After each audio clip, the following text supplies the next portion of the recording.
Le SCOT, il faut quand même en parler un petit peu. Nous avons plusieurs zones UA, non AU. Les zones AU, c'est les zones à urbaniser. Voilà, du PLU. On a des zones à urbaniser, la zone AU1, enfin 1AU2, qui est juste après le lotissement déjà construit, et qui va jusqu'à la rue de chez Hautbeau. Hein. Et puis la zone 2AU, qui est entre chez Hautbeau et Bonvalet. Alors, pour l'instant, donc, les lois se sont très durcies.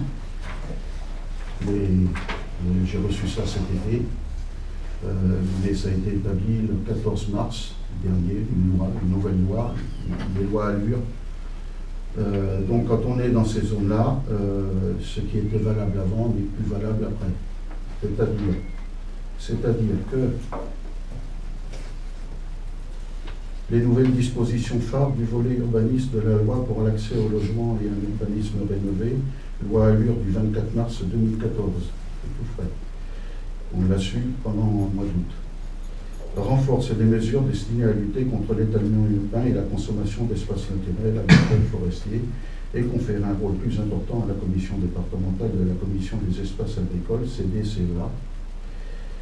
Ainsi, en l'absence de SCOT, c'est notre cas, et pour au moins 2 ans, cette commission doit être consultée, d'une part, lorsque de nouveaux projets d'urbanisation doivent faire l'objet d'une dérogation au principe d'urbanisation, etc.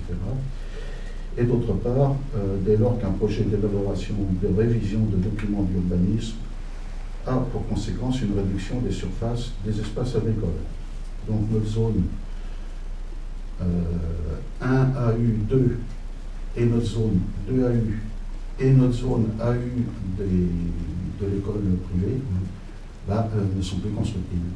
Voilà, tout simplement. Sauf, alors évidemment, je les reprécise bien, vos territoires sont entièrement dans les 15 km de l'unité urbaine de Saumur. Le destinataire, il y a bien Grésillé. Hein. On est bien dans le cas. Je ne sais plus où c'est, mais Grésillé. Donc on est tout à fait dans ce cas-là. Dans les 15 km de l'unité urbaine de Saumur, d'Angers ou de Thouars, alors nous on est à la fois dans Saumur et dans Angers. Mais dans les deux.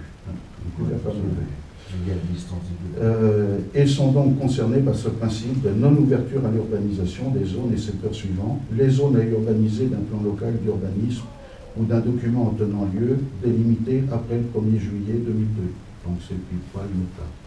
Nous c'est 2006. Voilà. Donc c'est bien marqué, les zones à urbaniser.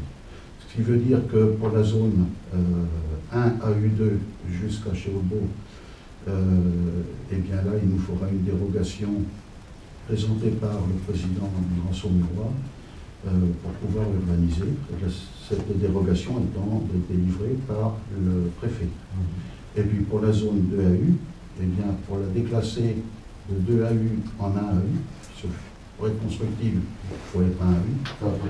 Donc pour la déclasser de 2AU vers 1AU, pareil, il faudra l'accord de la CDCEA, la commission agricole, et que la dérogation soit présentée par le président de ce qui fait office de SCOT, c'est-à-dire le Grand Saumurois, au préfet. Et là aussi, il limite les extensions de communes, hors commune, on peut le comprendre, c'est normal, parce que bon, on est beau centre et bourg. Mais là, qu'ils empêchent dans les zones de centre-bourg et de bourg, c'est stupide.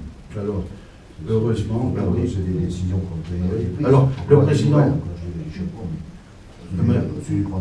Monsieur Touron, qui est président du Grand Saumurois, est venu me voir ici. On est allé ensemble faire le tour des 3 zones, hein, la zone de l'école privée, et puis les 2 zones ici. Bon, pour lui, il n'y a pas de photo. C'est naturellement constructible. Donc, la semaine dernière, c'était mercredi dernier, j'étais à la réunion au conseil du Grand Saumurois, et à ma demande, M. Touron avait inscrit notre affaire à l'ordre du jour, et à l'unanimité, le Grand Saumurois a agréé notre demande de dérogation pour qu'on puisse... Alors, ça, ce n'est que la première phase, puisque la deuxième phase, la Chambre agricole soit d'accord. Voilà. Et je pense qu'on a tout intérêt à le faire le plus rapidement possible, parce que ça va se durcir encore. Ça va encore se durcir. Voilà. Donc, M. Touron et le Conseil du Grand Saumurois étaient complètement de notre avis, et donc on aura ça dans le PV, vous en ferez part à ce moment-là. Donc officiellement, on a l'appui pour ensuite présenter aux agriculteurs et au préfet